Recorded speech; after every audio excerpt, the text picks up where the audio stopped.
오늘 저녁에도 하나님께서 우리 가운데 함께 하셔서 우리 각자에게 합당한 하나님의 말씀 허락하여 주실 줄 믿습니다. 오늘 우리가 읽은 본문은 4장 7절부터 말씀이 11절까지 말씀인데요. 오늘 우리가 읽은 말씀 바로 전에 6장 6절의 말씀을 보면요. 육체로는 사람의 심판을 받으나 영으로는 하나님을 따라 살게 하려 함이라 라는 말씀으로 끝이 나고 있습니다. 육체로는 고난을 당하고 어려움을 당하게 되지만 이제 영으로는 하나님을 따라 살게 된다. 영으로는 하나님을 따라 살게 된다. 그것이 바로 하나님 나라의 섭리라는 것이죠. 육체로는 고난을 당합니다. 육체로는 뭔가 막혀 있습니다. 그런데 영으로는 하나님을 따라 살게 되는 것, 그것이 하나님 나라의 섭리입니다. 그리고 이제 베드로는 그렇다면 영을 따라 영으로 하나님을 따라 사는 것이 도대체 무엇인지 그것을 이제 설명하려고 하는 것이죠. 그래서 오늘 읽은 본문은 하나님을 따라 사는 것이 도대체 어떤 것일까를 우리 가운데 이야기를 해주고 있습니다. 하나님의 영광을 위해 산다는 것, 하나님의 뜻대로 산다는 것, 그리스도의 길로 간다는 것, 수많은 그리스도인의 입에서 오르내리는 그런 말입니다. 그렇다면 과연 구체적으로 하나님의 영광을 위해 살고 하나님의 뜻대로 살고 그리스도의 길로 가는 것, 그것이 과연 구체적인 의미로 어떤 의미일까요? 우리는 목표가 있는데 그 목표를 향해 어떻게 가야 할지 모르는 그런 꿈만 쫓는 사람이 되어서는 안 됩니다. 거창한 무언가를 이루겠다는 목표가 있다면 그 목표를 이루기 위해서 차근차근 어떠한 일들을 해야겠다라는 그 행동 지침, 구체적인 실천 목표가 우리 가운데 분명히 있어야 되겠죠. 우리가 아는 것처럼 베드로는 계획을 이렇게 철두철미하게 세우는 사람이라기보다는 성경에 묘사되어 있는 바로는 행동파 같습니다.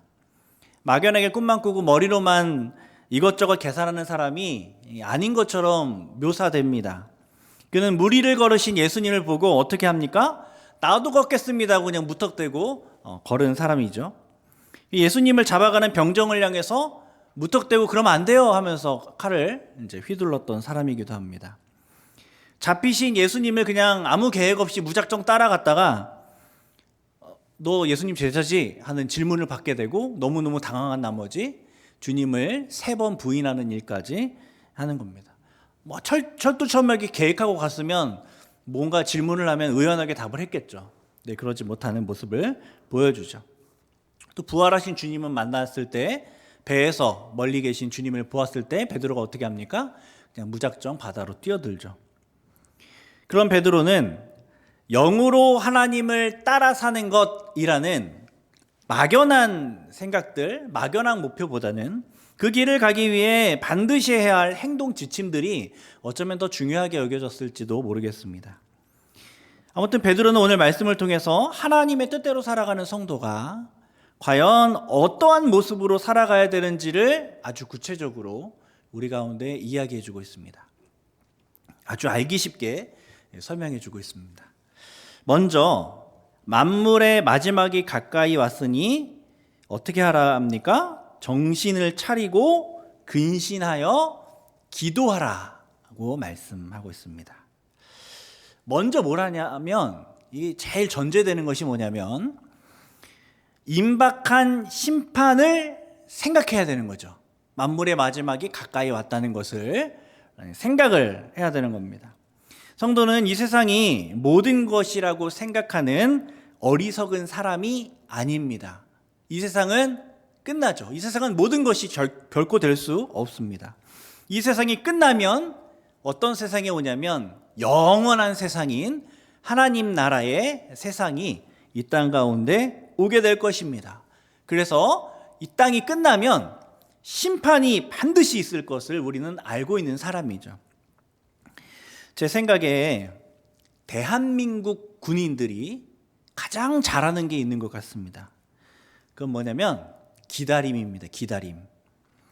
그래서 훈련소에 있을 때는 이제 자대에 가는 걸 기다리고, 자대에 가면 첫 휴가를 기다리고, 첫 휴가가 끝나면 일병 달기를 기다리고, 일병을 달면 후임이 들어왔으면 하는 마음을 또 기다리고, 그러면 또 상병을 기다리고, 상병이 되면 나는 언제 분대장이 되지? 분대장을 기다리고, 그러다가 병장을 기다리고, 그러다가 전역을 기다리면서 전역 전에 있는 말년 휴가 뭐 이런 것들을 계속해서 기다리는 거죠. 군 생활이 끝나기를 참 많이도 기다립니다. 군인들은. 그래서 대한민국 군인들이 제일 잘하는 게 기다림이에요. 왜냐하면 대부분의 대한민국 군인들은 나라를 지키고자 하는 어떤 사명감을 가지고 이렇게 이 군인의 천직이다라고 생각하고 군인에 들어온 것이 아니라 병역의 의무로 인해서 어쩌면 반강제적으로 군 병무를 하는 사람이 많기 때문에 아마 그들은 군 생활이 끝나기를 참으로 많이 기다립니다. 왜 그렇습니까? 그들의 참된 소망이 어디 있냐면 군 생활에 있는 게 아니라 전역한 다음에 있기 때문에 그들은 끊임없이 기다리는 거예요. 저는 이 군대 생활을 하면서 나그네가 뭔가를 참 많이 이렇게 경험적으로 깨달았습니다. 나그네 삶이 뭔가. 저에게는 이제 군 생활이 약간 나그네 삶이었습니다. 계속 기다렸어요. 계속 기다렸습니다. 성경은요, 우리가 이 땅에서 나그네 인생 살아간다고 말씀합니다. 하나님의 집을 향해서 이 땅에 잠시 머무는 그런 상태가 지금 우리의 인생이다라고 말씀합니다. 기다리고 있어요. 우리는 하나님 나라가 오기를 기다립니다. 영원한 나라가 오기를 기다리고 있어요. 이 땅의 것 영원하지 않습니다. 끝납니다. 그래서 우리는 그 헛된 것에 우리 모든 인생을 쏟지 않는 겁니다. 우리의 인생이 기다림의 인생입니다.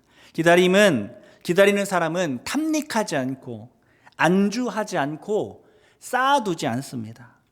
이 세상의 것에 마음 뺏기지 않으며 이 세상에 영원히 살 것처럼 안주하지 않고 이 세상의 것들을 필요 이상으로 혹 하나님 나라에 가서 뭐라 한 소리 듣지 않을 정도로만 그렇게 쌓아두며 살아가는 인생을 사는 것이죠. 요즘도 그러는지 모르지만 제가 군에 있을 때는 A급 보급품을 그렇게 탐냈습니다. 제일 좋은 새 거 그걸 탐냈습니다. 새 군복, 새 활동복, 새 활동화, 새 탄띠 뭐 이런 걸 엄청 기다리고 소망했는데 그렇게 아끼던 그 새 군복을 언제 입냐면 휴가 나올 때 이제 입고 나옵니다. 휴가 나올 때 이렇게 다려가지고 고참들이 막 이틀 정도 다려주고 뭐 군화도 닦아주고 그래서 그러고 이제 휴가를 나오면 그러면 밖에서는 이게 헌 군복인지 새 군복인지 전혀 관심 없고 저를 보면서 아 군인이구나 이제 이 정도로 생각을 하고 넘어가는 것을 많이 보았습니다. 그래서 그렇게 아끼던 거를 이제 전역하고 나서 예비군 훈련 때 이제 새 군복을 입고 가면 주변 사람들이 키득키득 거리기만 하더라고요. 아유, 뭐 저거 신빙이구나 이러면서 새로 이제 막 예비군 들어왔구나 하면서 그렇게 키득거립니다. 제가 이 말씀 왜 드리냐면 군대에서는 그렇게 보급품이 좋아 보이는데 나오니까 뭐 하등 쓸모 없는 거예요. 아무 소용이 없는 겁니다. 이 세상도 마찬가지죠. 이 세상 끝납니다. 이 세상 끝나면 이 세상 영원하지 않습니다. 그걸 믿으셔야 돼요. 그리고 영원하지 않은 것에 우리의 온종일 시선을 두고 영원하지 않은 것에 우리의 온 마음을 쏟는 것이 아니라 영원한 것을 바라보실 수 있는 그래서 지혜롭게 살아가는 저와 여러분 되기를 또 소망합니다. 베드로가 그걸 기억하라는 거예요. 그걸 기억하고 그러니까 너희가 어떻게 해야 되냐? 정신을 차리고 근신하여 기도해야 된다. 정신을 차리고 근신하여 기도해야 된다. 정신을 차리랍니다. 이 단어는 자기 마음을 통제하고 건전한 마음을 가지라는 의미예요. 자기 마음 통제하고 건전한 마음을 가져라. 새 마음을 가져라. 정신을 차리라. 근데 근신하여 기도하라는 단어는 침착하게 기도하라는 거예요. 침착하게. 요동하지 말고 아무 염려하지 말고 하나님 앞에 기도하라는 단어이죠. 마지막 때에 있을 수많은 환난과 곤고와 핍박과 유혹, 압제 앞에서 마음을 통제하고 가라앉히고 침착하게 하나님을 바라보면서 기도하는 것이죠. 기도는 눈을 감고 하는 것이 아니죠. 기도는 눈을 감고 하는 게 아닙니다. 우리가 눈을 감는 것은 하나님을 보기 위해 감는 것이죠. 기도는 하나님을 보면서 하는 것입니다. 하나님 보는 거예요. 침착하게 하나님 바라보는 게 기도이죠. 여러분, 뭐든지 처음과 마지막이 중요하죠. 특별히 시험을 준비하거나 면접을 준비하는 사람에게 마지막이 너무너무 중요합니다. 다 잘하다가 마지막에 한번 실수하고 실족하면 여태까지 쌓았던 모든 게 이렇게 우르르르 무너지게 되죠. 마지막이 제일 중요한데 그만큼 마지막이 또 제일 어렵습니다. 마지막이 어려워요. 우리가 지금 어느 때라고요? 마지막 때. 어렵습니다. 거센 유혹이 있고 참 마음 지키기 힘듭니다. 사탄도 그것을 알고 있어요. 꼴이 나기 직전 해이해질 그때를 노리는 거죠. 마지막이 다가오면 할 수 있는 모든 방법과 모든 것을 다 동원해서 성도를 넘어뜨리려고 하는 겁니다. 수많은 일이 일어나게 하고 감정을 막 격동시키고 그런 일들을 반드시 할 것입니다. 마지막 더 기회가 없거든요. 사탄에게는. 하나님을 의심하게 수많은 고난과 수많은 유혹들, 사람들로부터 거절도 당하게 하고 상처 입게 하고 꼭 하나님의 일의 마지막 날에는 그런 일들이 반드시 일어나요. 무슨 역사가 일어나기 전에는 바로 그런 일들을 사탄은 꼭 우리 가운데 펼칩니다. 베드로는 그런 유혹 앞에서 성도가 마음을 잘 통제하면서 침착하게 기도해야 한다 권면하는 것이죠. 사랑하는 성도 여러분, 우리의 마음을 지킬 수 있는 길이 기도인 줄 믿으실 수 있길 바랍니다. 요동치는 세상 앞에서, 뜻대로 되지 않는 일들 앞에서, 수많은 어려움들 앞에서 우리의 마음을 거룩하게 지키기 위해서는 침착하게 기도하여야 합니다. 기도할 때 하나님이 함께 하심을 경험할 수 있고 영원한 하나님을 바라볼 수 있기 때문에 그렇습니다. 기도할 때 우리를 위해 싸우시는 하나님을 우리는 보게 됩니다. 기도할 때 결국에는 우리를 가장 선한 길로 인도하시는 그 하나님의 역사를 우리는 분명히 확신하게 됩니다. 육적인 눈을 감고 영적인 눈을 떠서 우리 하나님을 바라보아야 우리 마음 지킬 수 있습니다. 얼마나 유혹에 거센지 모르겠습니다. 그럴 때 우리는 마음을 지키고 하나님이 예비하신 천국 잔치를, 그 마지막 때를, 그리고 하나님의 영광을 위해서 주님을 따라가는 길을 온전히 걸어갈 수 있는 것이죠. 이제 8절을 보면 마지막 날을 기다리며 두 번째 우리가 해야 될 것, 하나님을 따라 사는 사람의 두 번째 특징을 설명해 주고 있습니다. 그것은 무엇이냐면 열심 있는 사랑입니다. 8절을 우리 함께 읽어볼까요? 시작. 무엇보다도 뜨겁게 서로 사랑할지니 사랑은 허다한 죄를 덮느니라. 우리 좌우 앞뒤에 계신 분과 인사할 때 뜨겁게 사랑합니다 이렇게 한번. 뜨겁게 사랑합니다. 네, 뜨겁게 사랑합니다. 하나님께서는 성도를 부르실 때요, 한 사람을 부르신 것이 아니라 지금 우리처럼 이렇게 교회로 부르셨습니다. 여러 사람이 함께 모여 신앙생활 하는 것이 하나님 보시기에 선하기 때문에 그렇죠. 우리는 그런 존재로 지어졌기 때문에 그렇습니다. 그래서 혼자 열심히 기도하는 것보다 함께 기도하는 것이 좋고, 혼자서 열심히 예배드리는 것보다 함께 예배드리는 것이 우리에게도 좋고 하나님에게도 좋은 그런 존재로 우리는 부름 받았습니다. 특별히 마지막 날이 다가오고 극심한 고난이 찾아올 때 성도 혼자서 이겨낼 수가 없어요. 성도 혼자의 힘으로는 이겨낼 수가 없습니다. 지금이야 우리가 모두 덤덤하게 이 모든 일들을 이겨내면서 잘 갈 수 있을 것 같지만, 정말 견디기 힘든 어려움과 환난과 고난이 찾아오면 우리도 우리 자신을 믿을 수가 없습니다. 우리도 넘어지게 될 거예요. 그럴 때 누가 우리의 힘이 되어주냐면 나를 뜨겁게 사랑하는 옆에 있는 성도님들, 우리 양옆에 앉아 계신 분들, 그분이 바로 우리의 힘이 되어주실 겁니다. 서로 그런 존재가 되라고, 뜨겁게 사랑하라고 말씀하고 있는 겁니다. 여러분, 아담은요 이 세상의 모든 것을 다 소유하고 있었습니다. 다 아담 거였어요. 모든 것이 다 아담 거였습니다. 누구보다 부자가 아담입니다. 그리고 하나님과 누구보다 친밀하게 그렇게 지냈죠, 아담은. 그러나 하나님께서 아담에게 어떻게 조치하시냐면 혼자 있는 것이 좋지 않다고 생각하셔서 아담에게 돕는 배필을 만들어 주십니다. 아무리 많은 것 가지고 있어도, 아무리 지금 내가 하나님과 친밀한 관계, 영적인 부유함 가운데 있다 할지라도 돕는 사람이 없으면 안 된다라는 것이 하나님의 뜻입니다. 돕는 사람 없으면 넘어지게 되어 있습니다. 그렇기 때문에 베드로는 마지막 날을 기다리는 성도를 향해 열심히 사랑해라, 뜨겁게 사랑해라, 이렇게 권면을 하고 있는 것입니다. 다른 어떤 것들보다 사랑을 위에 두고 최우선적으로 할 뿐만 아니라 형식적으로만 사랑하는 게 아니라 뜨겁게, 진지하게, 열정적으로 그렇게 사랑하라고 우리 가운데 권면해주고 있는 겁니다. 올 한 해 우리 승동교회가 그리스도 예수 안에서 함께 지어져가는 교회라는 표를 가지고 달려가고 있습니다. 함께 지어져 가기 위해서 한 영혼을 품고 기도하는 교회, 그 교회가 바로 우리 교회입니다.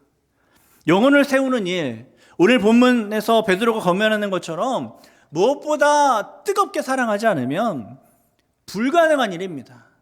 우리가 어떻게 한 영혼을 구원에 이를 수 있도록 도울 수 있겠습니까? 그 기적 같은 일이 어떻게 보잘것없는 우리의 힘과 능력으로 가능하겠습니까? 하나님이 역사하실 때 가능한데, 그 하나님의 역사는 우리의 사랑을 통하여 나타나게 됩니다. 사랑할 때 그 불가능해 보이는 그 마음의 벽이 허물어지는 것을 우리는 경험적으로 경험하지 않았습니까? 우리도 그런 사랑을 경험했고, 주변에 많은 사람들이 그 뜨거운 사랑에 녹아지는 것을 우리는 경험했습니다. 바라기는 우리 승동교회가 어느 교회보다 더 뜨겁게 사랑하는 교회이기를, 그래서 흔들림 없이 하나님 나라, 하나님 앞에서 견고하게 세워져 있는 그런 교회가 되기를 간절히 소원합니다. 베드로가 이제 뜨겁게 사랑한다, 이렇게 막연하게만 얘기하지 않고 이 뜨겁게 사랑하는 게 도대체 무엇인지를 또 구체적으로 설명해 주고 있습니다. 뜨겁게 사랑하는 것은 막 감정이 격해지고 만날 때마다 막 부둥켜 안고 사랑한다고 볼을 비벼대고 이렇게 하는 것이 아닙니다. 그렇게 할 수가 없잖아요, 우리가. 그게 뜨겁게 사는 그런 마음은 있지만 그렇게 표현을 하면 상대방이 불쾌할까 봐 우리가 그렇게 안 하는 거죠, 그렇죠? 네. 연인들이 하는 그 사랑을 우리 교회 안에서 서로 할 수는 없을 겁니다. 그렇게 명령하시는 게 아니죠. 먼저 9절에 보면요, 뭐라고 하냐면 어떤 것이 뜨겁게 사랑하는 거냐면 서로 대접하기를 원망 없이 하는 게 뜨겁게 사랑하는 거랍니다. 서로 대접하기를 원망 없이 하는 거, 그게 사랑이래요. 대접한다는 것은요, 상대방을 나보다 높은 사람으로 여기는 거죠. 우리가 누구를 대접한다 했을 때 저 사람이 나보다 위에 있는 사람이기 때문에 이렇게 대접을 해드리는 겁니다. 내가 가진 것들의 일부를 드린다라는 의미가 대접에 담겨 있습니다.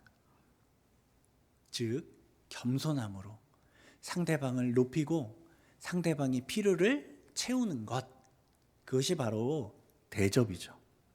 양보하고 희생하는 것, 그것이 대접입니다. 베드로가 말하는 사랑이 그거예요.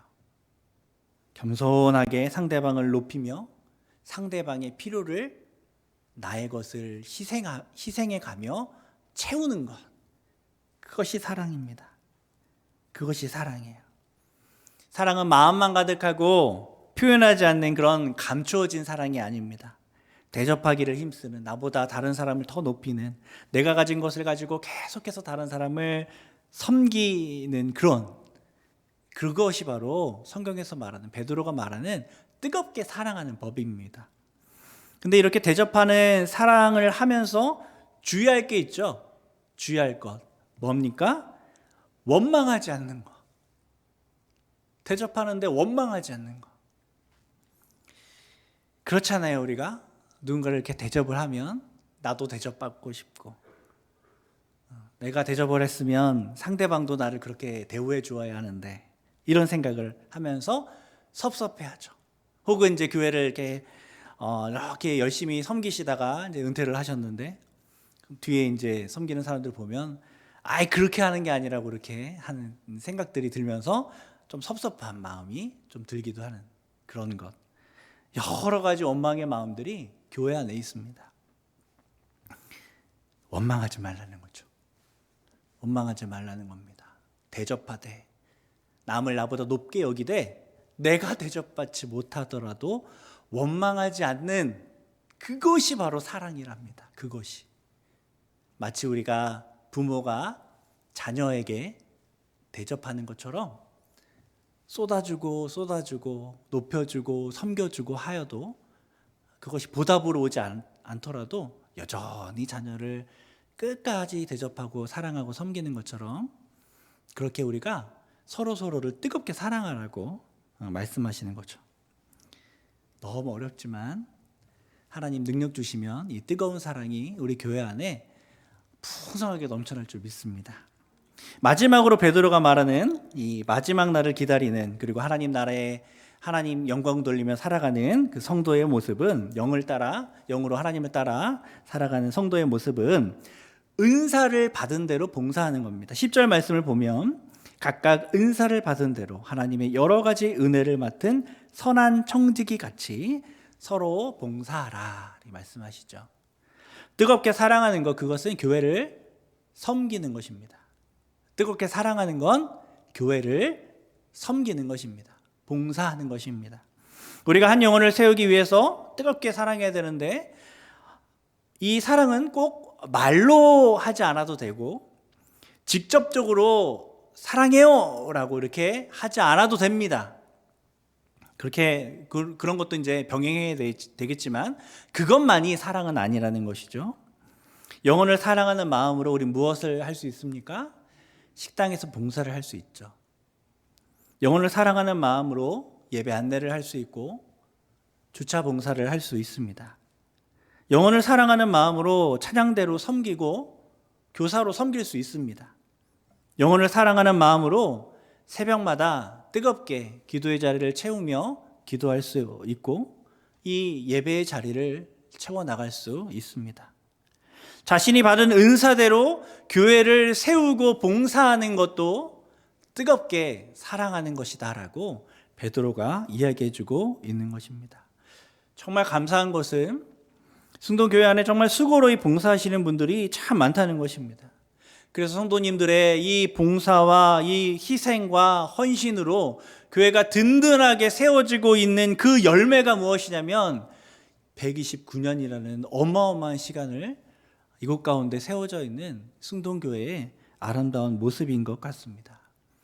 사랑하는 성도 여러분, 지금처럼 또 앞으로도 변치 않게 계속 뜨거운 사랑의 마음을 가득 담아서 마지막 날 아무리 우리를 유혹하고 흔들리게 만들고 서로 분열하게 만들고 서로 원망하게 만드는 수많은 공격 앞에서도 흔들리지 않고 하나님 앞에 나아가실 수 있는, 힘써 봉사하실 수 있는 저와 여러분 되기를 소망합니다. 근데 11절 말씀 보면 만일 누가 말하려면 하나님의 말씀을 하는 것 같이 하고 누가 봉사하려면 하나님이 공급하시는 힘으로 하는 것 같이 하라. 이는 범사에 예수 그리스도로 말미암아 하나님이 영광을 받으시게 하려 함이니 그에게 영광과 권능이 세세에 무궁하도록 있느니라. 아멘이라고 말씀하고 있습니다. 말씀을 전하는 사역자는 하나님의 말씀을 전하는 것처럼 하고 봉사하는 사람들은 하나님이 공급하시는 힘으로 하는 것처럼 해야 한다 말씀하고 있는 것입니다. 각각의 은사대로 봉사하는데 그 힘이 누구에게서 나와요? 내가 아니라 하나님에게서 나온다. 그래서 모든 공로를 누구에게 돌려요? 하나님께 돌리는 것. 그것이 주의사항입니다. 힘써 봉사하되 내가 내 힘으로 이렇게 해낸 것이 아니라 하나님 힘을 주셔서 했습니다 라며 겸손히 하나님께 모든 영광을 돌리며 봉사할 때 그것이 뜨겁게 사랑하는 것이고 마지막 날 하나님을 따라 사는 삶의 모습이라는 것입니다. 말씀을 맺겠습니다. 사랑하는 성도 여러분, 만물의 마지막이 가까이 왔습니다. 우리는 정신을 차리고 깨어서 기도해야 흔들리지 않을 수 있습니다. 우리를 향한 악한 영들의 최후 공격 앞에서 쏟아붓고 있는데 우리가 기도하지 않으면 우리가 영이 말라버려 이 길을 온전히 걸어갈 수 없을 것입니다. 힘써 기도하실 수 있길 바랍니다. 이번 주 금요일도 또 우리가 힘써 기도하는 시간을 갖는데 힘써 기도하실 수 있길 바랍니다. 그리고 또 힘써 사랑하실 수 있길 바랍니다. 무엇보다 힘써 뜨겁게 사랑하고 대접하는 사랑, 봉사하는 사랑, 원망하지 않는 사랑, 하나님께 영광 올려드리는 사랑으로 그렇게 하나님 앞에 잘했다 칭찬받는 저와 여러분 되기를 간절히 소원합니다. 기도하겠습니다. 아버지 하나님, 우리를 사랑하사 우리를 하나님의 전에 불러 모아주시고 하나님의 귀한 말씀을 청종하며 하나님 앞에 다시금 마음을 다짐하고 주 앞에 설 수 있도록 하신 은혜 감사드립니다. 하나님, 우리 교회가 하나님이 기뻐 받으시는 하나님을 따라가는 성도 교회의 모습이 되기를 소망합니다. 뜨겁게 사랑하게 하여 주시고 하나님 앞에 깨어 근신하여 기도할 수 있는 백성 되게 하여 주옵소서. 말씀하신 주님께서 우리의 삶 가운데 이루실 줄 믿고 감사드리며 예수님 이름으로 기도드립니다. 아멘.